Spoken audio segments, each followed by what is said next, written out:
How to use Strava offline. First things first, before we dig deep into this video, all I have to do first is make sure that you're running the latest version of the Strava application.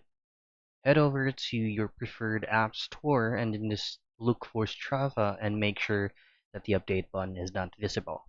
If it is, it means it needs updating. You're just gonna make sure that you're using the latest version. Next thing to do is open up and access your Strava app and make sure that you are fully logged into your account. Now, Strava application can be operated without internet or data connection. All you have to do and make sure that you are following the specific route that you are keying in or you are entering on your Strava app. Now you can just simply hit on start now once you have successfully pinned your location, and then just simply turn off your data or any internet connection on your phone and just go and use the app. And that's it. That is how you use Strava offline.